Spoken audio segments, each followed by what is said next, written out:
How did you get into the world of property then, Saj? So I'll give a little bit of a backstory first. So before I left university, I started business selling computer equipment because it was just natural progression. I understood it. And this was a time where PCs were just starting to appear on desks. So for a few years, that business evolved and it went through different stages, and I ran it for about 15 years. And over that time, we did very well. We made very good money during that time. I think some of it was right timing, but also what I managed to do is really, I think my confidence grew beyond my ability. Oh, we can do this, and very quickly I managed to bring it all crashing down and basically pretty much just wipe myself out. So everything I'd kind of built up over 12, 15 years, everything was gone.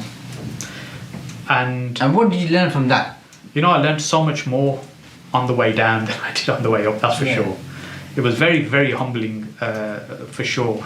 And just understanding, how you manage people and business, or how I wasn't doing some of the things I should have been doing.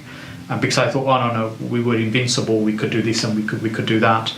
That really, I think, was a key changing point for me in my life, because I started thinking about, okay, I definitely don't want to go and work for somebody else. I don't want to, I felt unemployable. I'm not the kind of person that I want to go and just listen to somebody else telling me to do this and do that. I want to do my own thing.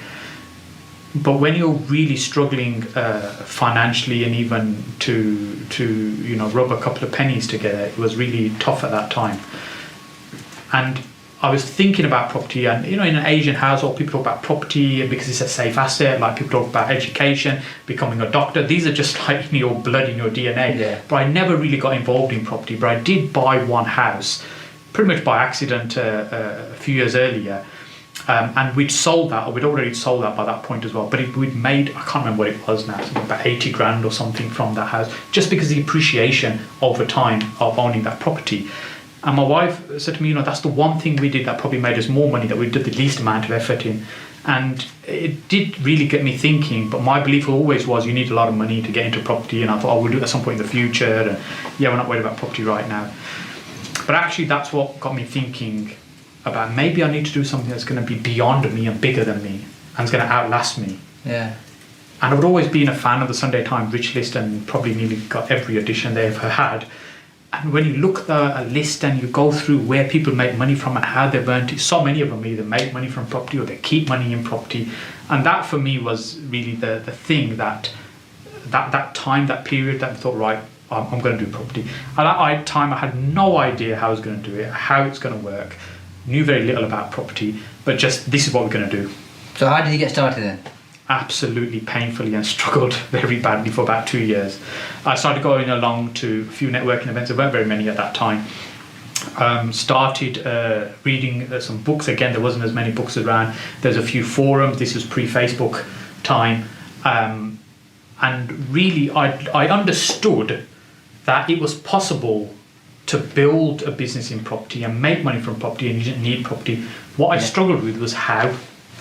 And people are also talking about, you could do this, and I thought, who's going to lend money to me? Who's going to invest with me? How am I going to get a mortgage? There's all these things we were talking about earlier on about, yes, I'm a property investor, and you've got all this imposter syndrome going on, thinking, I'm a property investor, I'm going to, in terms of what I'm doing. And what I did manage to, I guess, almost stumble into is when I was trying all these lots of different things. I was hearing this speaker talk about this and that speaker talk about that. I think that's interesting. I could do that. Maybe I could go and figure that out. Is end up speaking to vendors directly about selling their property. This was probably now about 2007, 8 that time. Yeah. And if you've been in property in a period of time, you'll know you were just falling over deals at that time. But the biggest challenge was that there weren't as many buyers. Nobody was buying. That's why there were so many deals.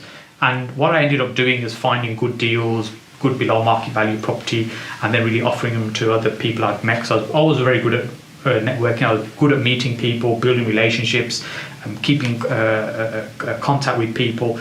And so I ended up being able to sell those deals onto people. And that's really what I did for a few years to start building up that experience that confidence, learning different strategies, trying different things, and then from there evolved into starting to buy property with partners and funding deals, and that's really how it evolved. So you kind of took small baby steps first, Definitely. learn how the business works by going to networking, educating yourself, and then trying stuff. Of course, your experience of having been burnt in business once probably was sat at the back of your head. I guess, very cautious in my approach. So you thought slow and steady. So for the benefit of our viewers who perhaps might not know much about property, if you can, in a couple of sentences, share with them what below market value means.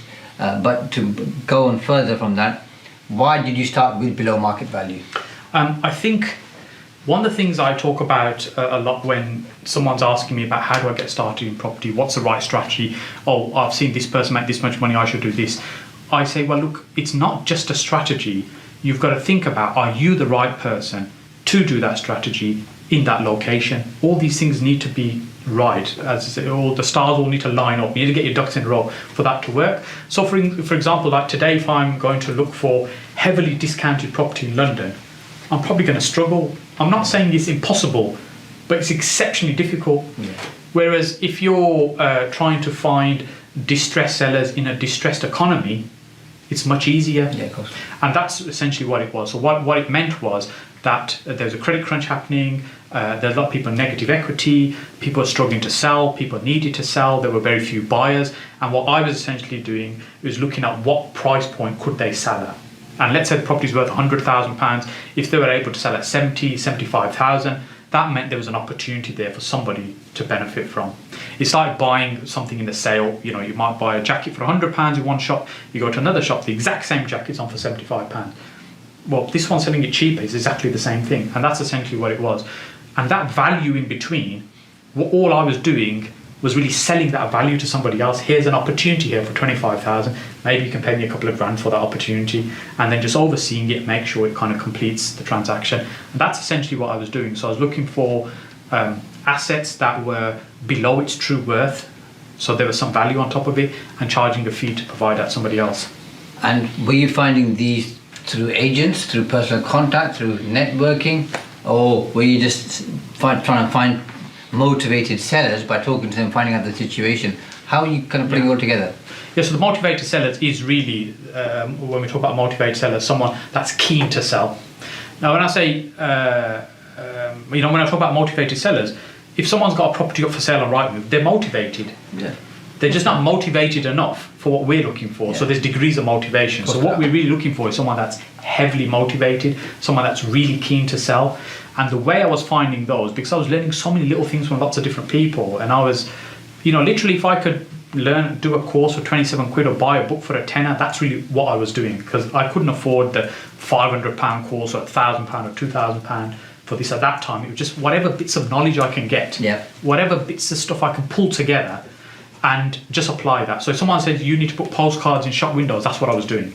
Someone says you need to do leaflets, that's what I was doing. So really I was trying lots and lots of different things, and those were starting to bring a trickle of deals in for me. So it wasn't really, I followed this one strategy, produced this result, that worked, and I just replicated that. It wasn't that scientific. It almost came from a place of desperation. I'll try anything, I just need to make it work. Failure is not an option. That's almost the attitude that I had.